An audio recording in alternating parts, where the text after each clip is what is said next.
Dela writes, my MVVs, welcome.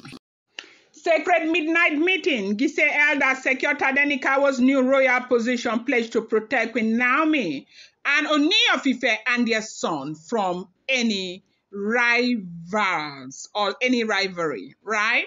This is what is going on now.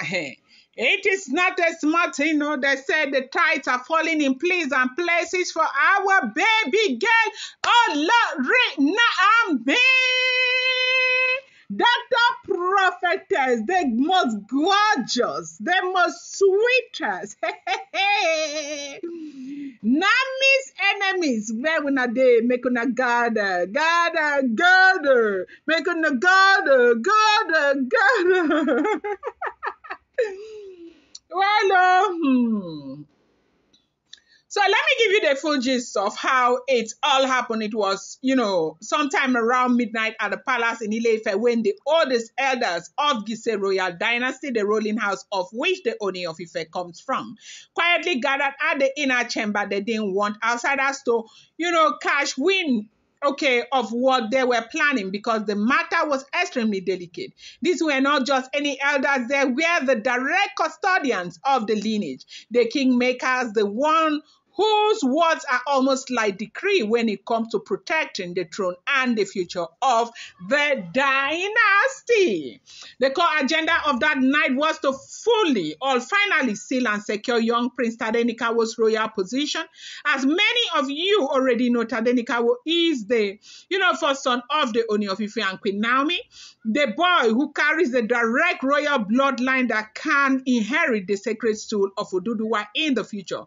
But because of all the palace drama, the competing interests, and the many wives around the Oni, it has become crucial for the elders to solidify this boy's status. They were determined to avoid any ambiguity that might allow future dispute over who truly has the right to ascend the throne. Delaram Supple! Dela writes, I love you guys. Love you. So now, it is true that, I am not going to bore you with this detail anymore because you all know. Now, in Ile-Ife, they have 4 ruling houses. They have the Giesi ruling house, they have the Lafogidi ruling house, they have the Uboro, is it Oboro or Uboro, and they have the Oshonikan.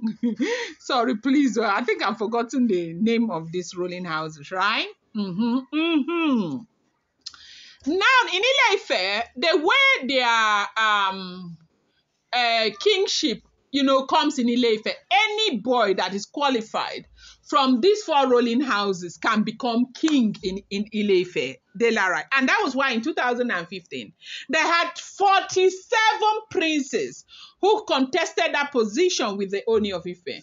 And when we are talking about 47 princes, we are talking about some of them from the UK, Switzerland, Canada, Australia, Afghanistan, all conjoined, and some from Okoroba, all. And these are people from all walks of life: medical doctors, engineers, architects, scholars, professors, all. In fact, there were very many who came, but our very own Oni of Ife Adeyeye, Oba Enitan Ogunsi, won that position. So it is true that anybody can be. They don't have that thing that, because he is king, the son must be. But there are certain secrets that kings know that others do not know. Yes, I will give you a history of, Oni of Ife. What the father, something happened that a lot of people didn't know, where the Kabiyesi was just 7 years old as a boy. But maybe that time will come when I will tell you. They all know. So Kabiyesi has said, secure a place for my child. This is not an agreement with the mortal. It's an agreement with the immortal. And they had to do what they had to do. So around midnight, they sat in a half circle, clad in pure white agbadas, their, hostile wigs beside them, some of them had already poured libation to the ancestors, calling on Oduduwa, on Orimayan to witness what they were about to do.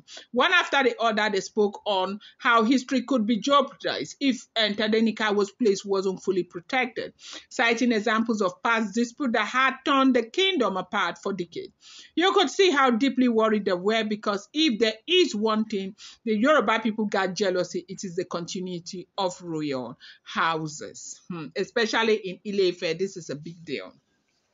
Then came the important part of the meeting. They unanimously passed a traditional declaration that Tadenika will be recognized publicly in the coming month as the Aremu, the undisputed heir apparent. This would not just be by mouth. They plan a forthcoming series of traditional rites that will fully induct him into the ancestral line, making it clear to everyone that this boy's position is unshakable.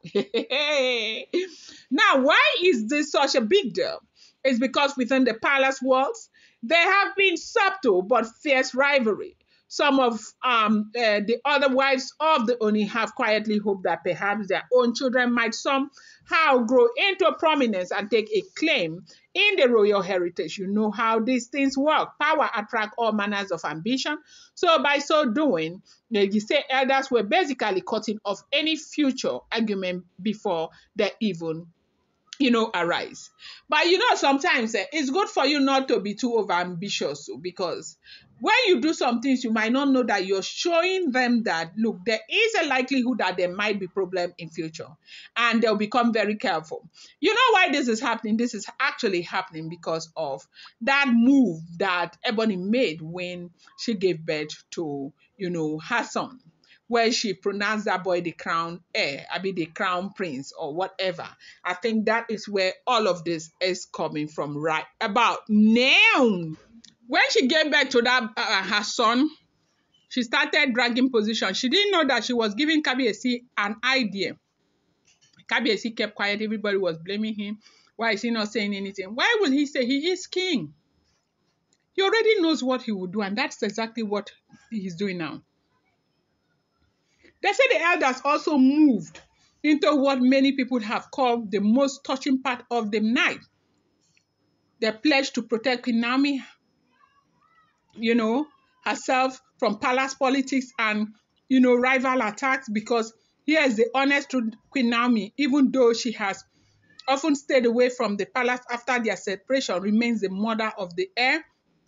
That gives her enormous importance, and Queen Naomi has has a connection, spiritual connection with the Oni of Ife.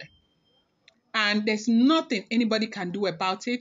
They have pledged with everything to support the Oni as much as possible to protect his marriage to Olori Naomi.